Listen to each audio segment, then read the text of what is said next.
Most of us love the quiet moments. The silence of the woods, the calm of home, the late night solitude. We tell ourselves these are the times that we're the safest. But sometimes, when we think we're alone, there might be someone else watching.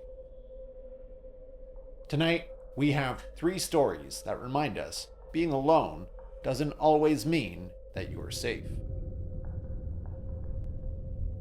In October of 2024, 35-year-old Dustin Mitchell Kearsum drove through the rugged backcountry of Moose Creek, Montana. This was not a marked campsite with picnic tables and electricity hookups and fire rings. It was remote wilderness, wind through the trees, silence so deep it pressed against your ears. Dustin was an avid camper. He wanted to get there early to pitch his tent. This wasn't just any tent. It was a wall tent. It was massive. It had a wood stove, beds, lamps, everything that would make it feel just like a home away from home. The plan was to set everything up and go the next day to pick his girlfriend up so they could spend the weekend together camping in the remote wilderness. But the next day came, and Dustin didn't show. His girlfriend, understandably, a little uneasy, waiting, wondering. She finally pulled up the courage to drive out there with a friend and check on Dustin. When they reached the tent, they found a scene straight out of a nightmare. Dustin was inside. His body was battered and broken so violently that her first thought was, the only thing that makes sense here is a bear attack. Of course, she called the authorities, and when they arrived, they considered the same possibility. Montana has grizzlies, black bears. These attacks, they do happen from time to time. But something didn't fit. There were no tracks, nothing made by wildlife at least. No torn food, no bags, no shredded canvas. An autopsy later confirmed what the crime scene already hinted. This was not an animal attack. It was a murder. For weeks, investigators worked the case. And then, a break. Near the tent, they recovered a discarded beer can. Lab results pulled DNA, and it came back to 41-year-old Darren Christopher Abbey. When confronted, Abbey admitted that he'd been there and that he had caused the wounds that ultimately caused Kearsum to pass away, but claimed that it was self-defense. Prosecutors, however, they were not buying it. The evidence told a very different story.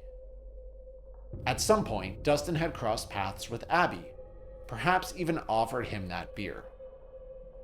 But later, Abbey turned on him with a terrifying brutality. He struck Dustin with a piece of wood, stabbed him in the neck with a screwdriver, and finally smashed his face with the blunt side of an axe. The sheer violence of it is why Dustin's girlfriend thought she was looking at the aftermath of a bear attack. Abbey was arrested and charged with deliberate homicide and evidence tampering. He's currently held on a $1.5 million bail. And his past, well, that wasn't spotless either. In 2011, he'd also pled guilty to a hate crime for harassing and threatening a black man in an Idaho bar. As of 2025, the case still has not gone to trial. Abbey has entered a not guilty plea, sticking to his self-defense story. His lawyers are trying to move the trial out of Gallatin County, saying that media attention has poisoned the jury pool. The prosecution insists otherwise, but no matter what comes of the trial, one fact does not change. Dustin went into the wilderness for peace, planning to share it with the woman that he loved. Instead, she found him lifeless in a scene so savage that she mistook it for nature's work. The wilderness wasn't what killed him. It was the man who accepted his beer. In the winter of 1986 in Pepperell, Massachusetts, a family began to sense that something in their home was off. It started small, food disappearing, a glass out of place, a window they were sure they had closed, now ajar. They blamed each other, they blamed forgetfulness, and then quietly, they started to blame the house. Maybe it's haunted. The daughters told their father that at night they'd hear scratching, and then a faint scuff of footsteps. Not from the hallway, but inside the walls. Weeks turned into months. The wrongness grew. On a cold night in December 1986, the father opened a closet door and froze. Standing there was a teenage boy, filthy, face smeared with ketchup and mayonnaise, oddly enough, hair spiked in a mohawk, hands covered, and also gripping the father's hatchet. The boy spoke calmly, mechanically, and he herded the family towards the bedroom. Panic erupted. The father slammed a door. One of the daughters leapt from the second-story window to run for help. Police, while they swarmed the house, searching every single room, but by the time they showed up, it was too late, and nothing was found. When they expanded their search through the house, they eventually looked behind the walls. It was there that they found narrow crawl spaces carved through the insulation. Passages that allowed someone to move quietly between rooms without ever being seen. Inside were signs of recent living, blankets, food wrappers, evidence of occupation. The truth was almost worse than a haunting. Someone had been living inside their walls. The intruder turned out to be 16-year-old Daniel LaPlante. He was a local boy with a history of break-ins and had gone on a date with one of the Bowen family daughters. Since then, he became infatuated with them, and that is when he used his break-in experience to start living in their home. He was arrested and shortly released after on bail, and the family moved, hoping to put a horror behind them. But Christopher's story didn't end there. In December 1987, a year later, a teacher, she was found murdered in her house, shot at close range, with her two children, Abigail and William, found drowned in bathtubs.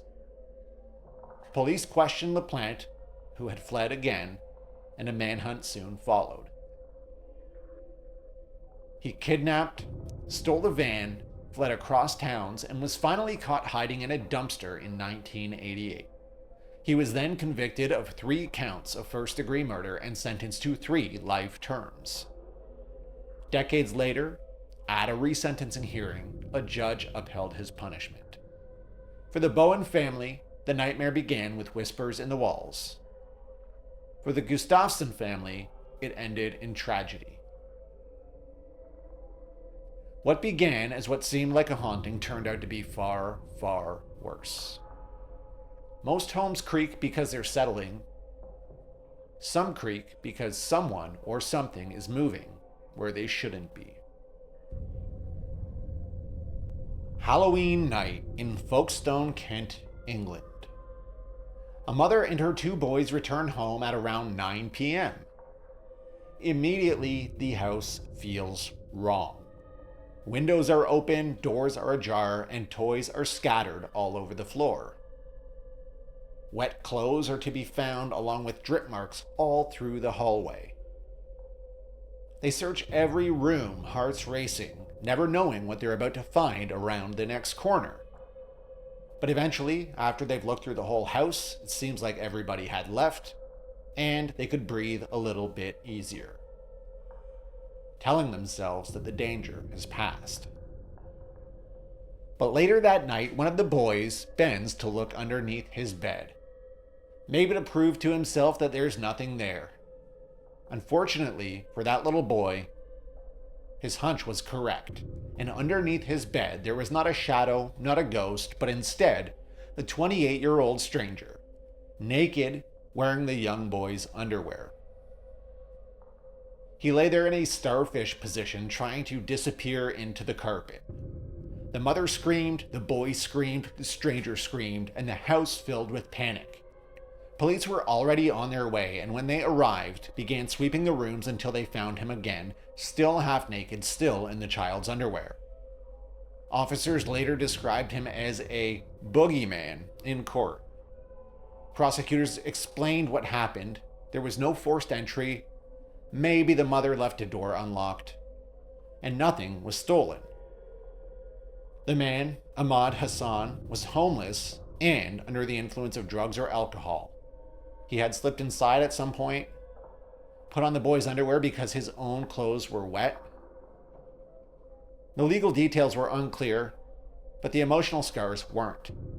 One child vomited from fear. The family moved out of the home, and a judge later said she could not begin to imagine the terror that the child felt finding a stranger underneath his bed.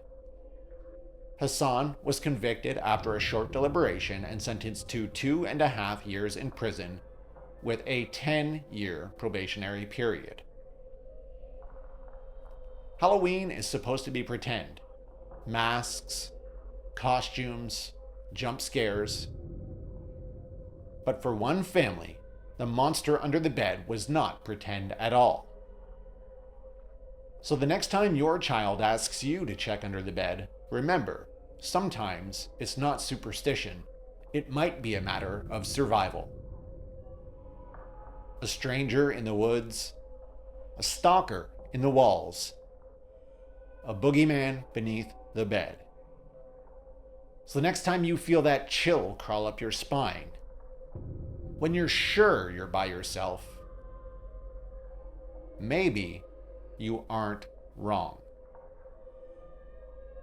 If you've made it this far, this is Strange Ordinary, and we upload strange but true tales 2 times every single week. If you haven't already, please make sure to hit that like and subscribe button so you don't miss the next one.